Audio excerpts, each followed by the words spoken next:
আমরা এর আগের দু তিনটে ক্লাসে যা আলোচনা করছিলাম সেটা ছিল কারিকুলাম প্ল্যানিং অ্যান্ড ডেভেলপমেন্ট বলে যে তোমাদের পেপারটা আছে, সেই পেপারেরটা একটু একটু করে আমি এগোনো শুরু করছিলাম।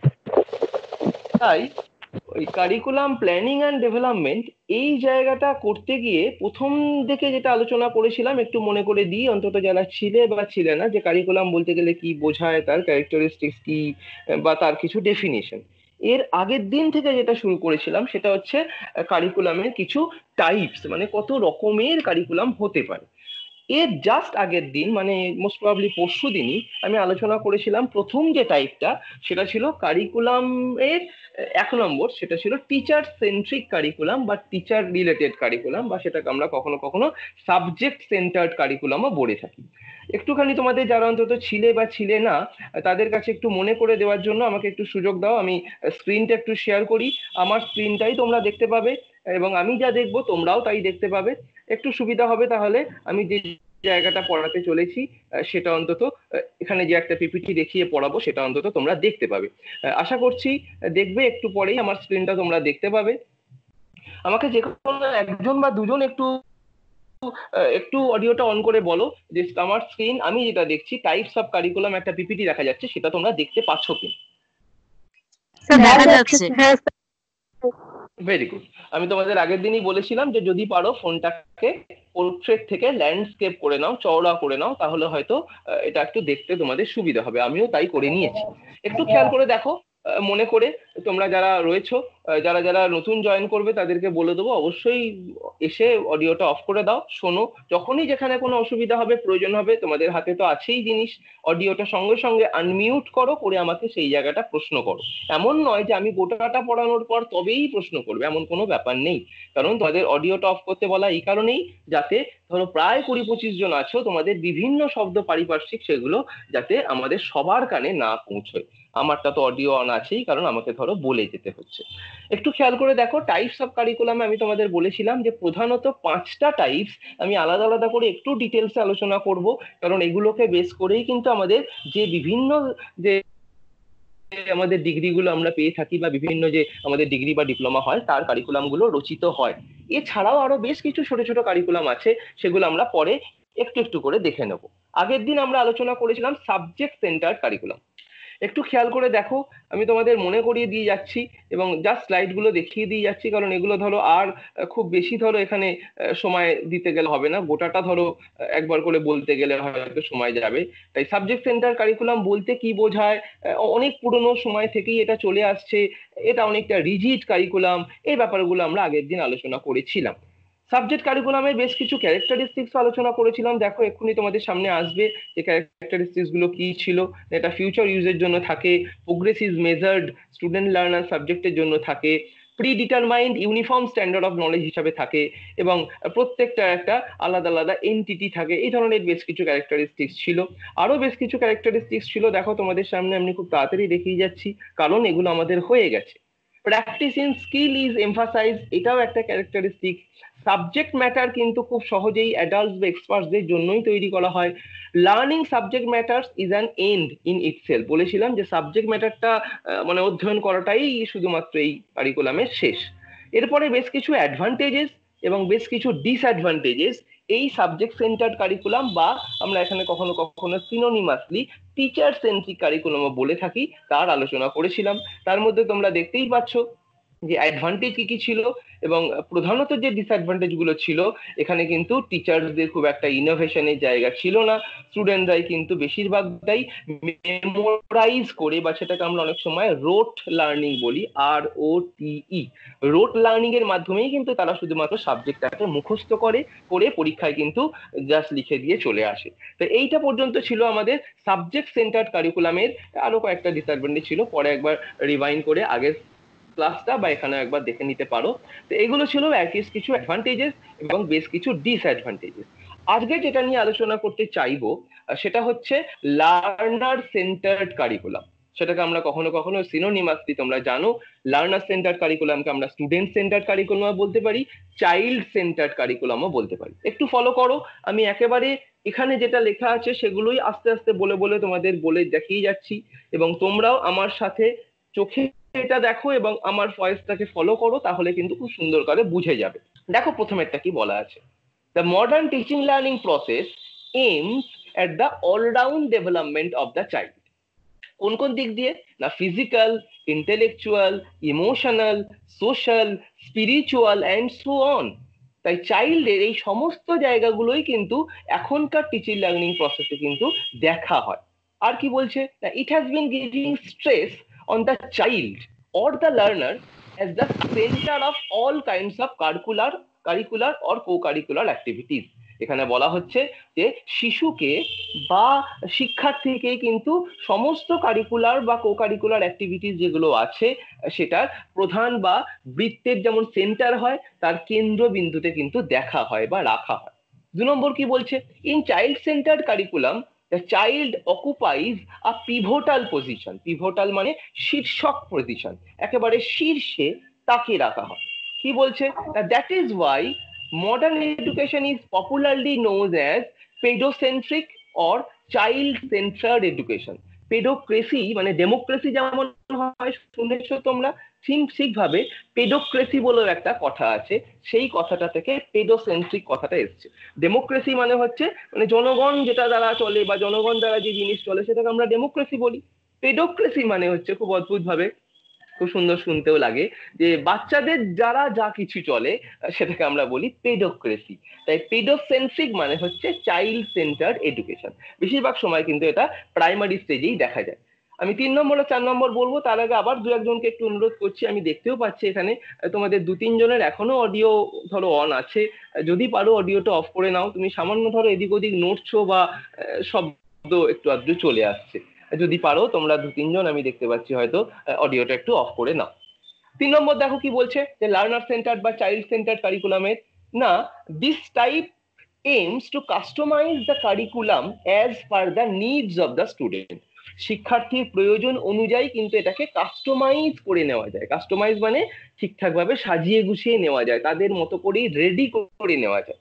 আর কি বলছে না, its core philosophy is that each student is unique and there is no standard curriculum which can fit all of them। খুব সুন্দর বলেছে। দেখো যেটার পেছনে দর্শন কি আছে না, বলা হচ্ছে প্রত্যেক শিশুই কিন্তু স্বতন্ত্র, each student is unique, and তাদের প্রত্যেকের জন্যই একই কারিকুলাম, কোন একটা স্ট্যান্ডার্ড কারিকুলাম কিন্তু কখনোই আমরা বলে উঠতে পারি না। তাই বলা হচ্ছে দেখো 3 নম্বর লাইনটা, 3 নম্বর পয়েন্টে, যে differentiated instruction plans can be prepared to suit each student as per their requirement.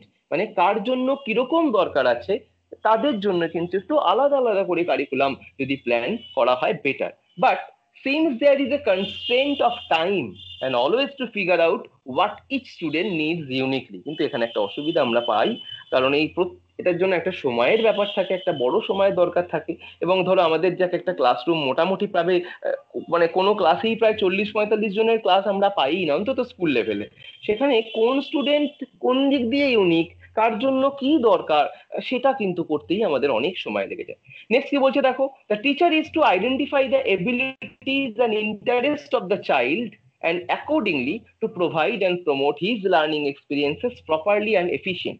সেই একই কথাটার একটা অনুরণন বলছে, যেখানে কিন্তু প্রত্যেকটা শিশু তার এবিলিটিজ বা ইন্টারেস্ট অনুযায়ী সেটাকে আইডেন্টিফাই করতে হয়, এবং সেই আইডেন্টিফাই করার সেটা তাকে কিভাবে তার সেই অনুযায়ী তাকে প্রমোট বা প্রোভাইড করা যায় সেটা কিন্তু এখানে দেখা হয়।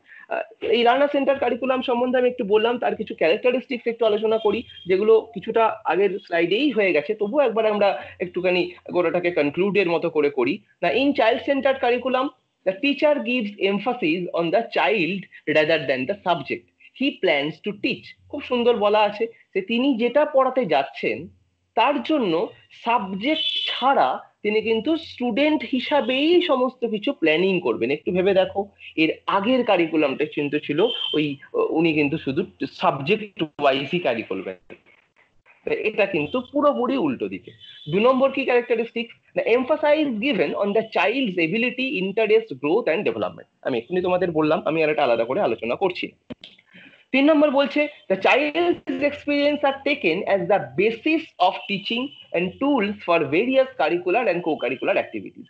এখানেও সেই একই ব্যাপার, আগের কথাটা আমি এখানে অলরেডি আলোচনা করেছি, যে শিশুর যে অভিজ্ঞতা সেটা দিয়েই কিন্তু টিচিং এর বেস বা ভিত তৈরি করা উচিত, এবং সেই অনুযায়ী সমস্ত কারিকুলার বা কো কারিকুলার অ্যাক্টিভিটিসের যে বিভিন্ন টুলস তৈরি হতে পারে সেগুলো হওয়া উচিত। তারপরে কি, that the learner is provided with all kinds of learning experiences according to his capabilities and interests। তার নিজের সামর্থ্য এবং তার ইন্টারেস্ট অনুযায়ী কিন্তু তাকে লার্নিং এক্সপিরিয়েন্স দিতে হবে।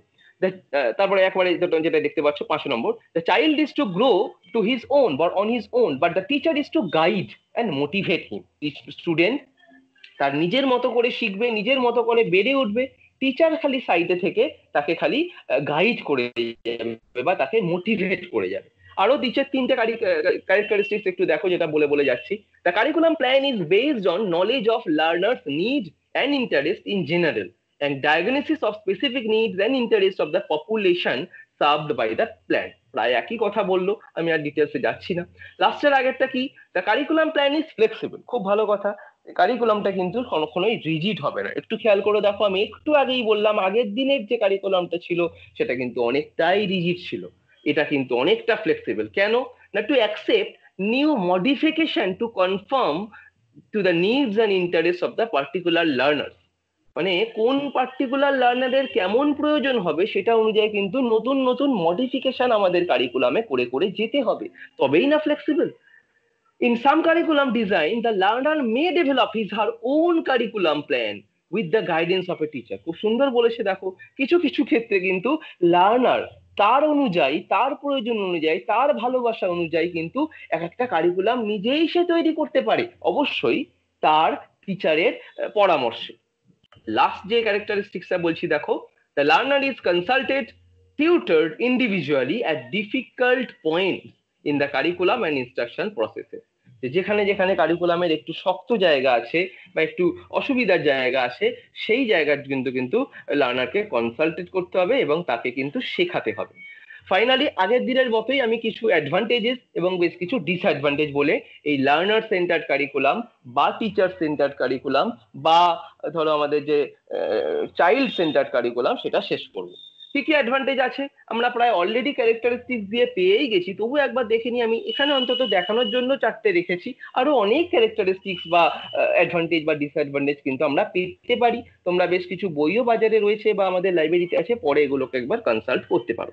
কি বলছে দেখো অ্যাডভান্টেজেস, না this type of curriculum keeps more emphasis on the problem of the child rather than the subject matter। খুব ভালো, সাবজেক্ট ম্যাটারের থেকে চিলড্রেন বা চাইল্ডের প্রবলেমের উপরেই বেশি জোর দেবে। 2 নম্বর, it helps correlation in learning.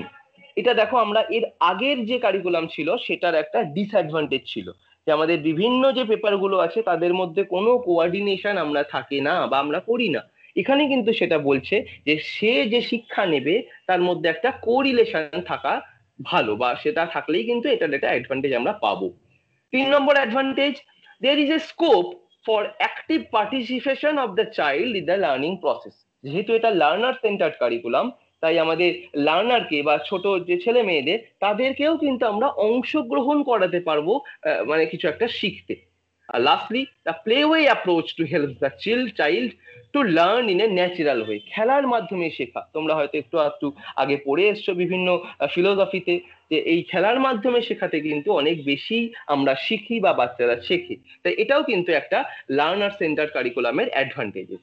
তবে কিছু ডিসঅ্যাডভান্টেজও আছে, একটু খেয়াল করো, আমি 3টে অন্তত এখানে তুলে এনেছি। এক, it is an approach to learning with not as much structure or discipline as a traditional method। মানে আমরা যে ডিসিপ্লিন গুলোর মধ্যে থাকি, যে ডিসিপ্লিন বা যে স্ট্রাকচারের মধ্যে থাকি, সেই স্ট্রাকচারে কিন্তু এই অনুযায়ী কারিকুলাম খুব একটা করা যায় না বা খুব একটা করা সম্ভব হয় না। তাই এটা একটুখানি কি বলবো অবসোলেট একটা অ্যাপ্রোচ হয়েই রয়ে গেছে। 2 নম্বর কি, it is causing students to feel overwhelmed and maybe not pull as much from learning as they normally would। খুব বলেছে, ভালো করে দেখো, যে স্টুডেন্টদের একটা কিছু শেখানোর জন্য যতটা জোর করে, যতটা ভালো করে তাকে টেনে তোলা যায়, টেনে শেখানো যায়, এখানে স্টুডেন্টদের এতটাই গুরুত্ব দেওয়া হয় যে স্টুডেন্টরা খুব বেশি হয়তো তারা নিজেদের গুরুত্ব পায় বা গুরুত্ব নিজেদের দেয়, সব সময় হয়তো সবটা তারা শিখে উঠতে পারেই না। এবং লাস্টলি যেটা বলছে, also another disadvantage to learner centred curriculum would be of too much independence. আগেরটার সঙ্গেই কিছুটা এটার সঙ্গে জুড়ে নেওয়া যেতে পারে। খুব বেশি হয়তো স্বাধীনতা আমরা বাচ্চাদের দিয়ে দিতে হবে অন্তত এই কারিকুলামে। তাই সেটার জন্য কিন্তু কারিকুলাম ঠিকঠাক শেষ হওয়া বা সবকিছু কারিকুলামে যুক্ত করা হয়তো একটু অসুবিধা হয়ে যায়। তা এটাও কিন্তু লার্নার সেন্টার কারিকুলামে আরো একটা ডিসঅ্যাডভান্টেজের মধ্যে পড়ে। তাই আজকে আমি একটু আলোচনা করলাম, তোমাদের কাছে ফিরবো, তোমাদের কাছে জিজ্ঞেস করব, তোমরা একটু চিন্তা ভাবনা করো। যদি আজকে যা যা আলোচনা করলাম আমি একটু রিক্যাপিচুলেট করে দিচ্ছি, কনক্লুড করে দিচ্ছি, তারপর কিছু জিজ্ঞাসা থাকলে একটু ভেবে নাও, আমাকে পারলে জিজ্ঞেস করো। আমি একটু বলে দিচ্ছি কি কি আলোচনা করলাম। আমি আলোচনা করলাম লার্নার সেন্টার্ড কারিকুলাম বা চাইল্ড সেন্টার্ড কারিকুলাম। তার আগে প্রথমে লার্নার সেন্টার বা চাইল্ড সেন্টার কারিকুলাম বলতে কি বোঝায় আমি বলে গেলাম। তারপরে তার বেশ কিছু ক্যারেক্টারিস্টিক্স বললাম, এবং ফাইনালি তার কিছু অ্যাডভান্টেজেস এবং কিছু ডিসঅ্যাডভান্টেজেস বললাম। কিছু জিজ্ঞাসা থাকলে তোমাদের কাছে আমি আসছি, মাইক্রোফোন আনমিউট করে আমাকে জিজ্ঞেস করতে পারো কোনো জায়গায় যদি কিছু অসুবিধা থাকে। আর যদি কোনো অসুবিধা না থাকে তাহলে তো বেটার। দেখো, একটু বলো যদি কিছু অসুবিধা থাকে।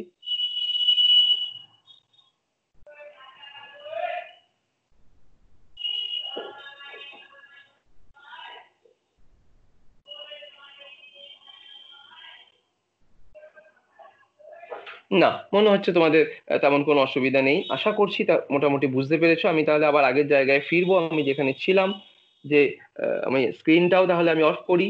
তোমরা এই মুহূর্তে আমার স্ক্রিন দেখে যাচ্ছ। তাই একটু তোমাদের আমরা যে জায়গায় ছিলাম সেই জায়গাতেই ফিরছি। তোমরা যে জায়গায় সবাই সবাইকে দেখতে পাচ্ছিলে সেই জায়গায় ফিরি। এবং তোমরা আশা করছি ধরো আমাকেও দেখতে পাবে। ফাইনালি একবার ধরো এই লাইনটা থেকে বেরিয়ে যাওয়ার আগে তোমাদের একবার জিজ্ঞেস করবো যে মোটামুটি ভাবে আজকে যেটা আমরা আলোচনা করলাম, আমি খুব সহজে খুব ছোট করে একটু আলোচনা করছি, তোমাদের বলি এগুলো ধরো আলোচনা করতে অন্তত প্রায় 1 ঘন্টা লেগে যায়। তবুও 20-25 মিনিটের মধ্যে বা 15 মিনিটের মধ্যে একটু আলোচনা করার চেষ্টা করছি, যাতে তোমরা অন্তত বাড়িতে বসে থেকেও কিছুটা এগুলো নিয়ে চিন্তা ভাবনা করতে পারো। যদি কিছু অসুবিধা হয় অবশ্যই এখানেই আমাকে জিজ্ঞেস করতে পারো, বা ধরো নাম্বার তো রয়েছে, তাই আলাদা করেও যদি কারো কিছু অসুবিধা হয় আমাকে ইন্ডিভিজুয়াল মেসেজও করতে পারো। খুব বেশি যদি কিছু বলার দরকার পড়ে, বোঝানোর দরকার পড়ে, জাস্ট হোয়াটসঅ্যাপে বা কিছুতে ধরো অডিও রেকর্ডিং করে পাঠিয়ে দেবে। কখনো কখনো হয়তো অনেকটা লেখাটা হয়তো অসুবিধার জায়গায় চলে আসে। যাই হোক, আশা করছি অসুবিধা নেই কিছু। তাহলে আজকে এতখানি রইলো। কিছু যদি অসুবিধা সুবিধা হয় তোমাদের তো বললামই, পরে ইয়ে করো। এরপরে আবার 2-4 দিন পরে তোমাদের সঙ্গে আরেকবার মিট করব। এর পরবর্তী যে কারিকুলাম আছে একটু দেখবে অ্যাক্টিভিটি বেসড কারিকুলাম। সেই অ্যাক্টিভিটি বেসড কারিকুলাম নিয়ে পরের দিন আমরা আবার সবাই মিলে একটু এই ধরনের ভিডিও কনফারেন্সিং অ্যাপের মাধ্যমে একটু সবাই যোগদান করব। ঠিক আছে, তাহলে আজকে এ পর্যন্তই রইলো। স্যার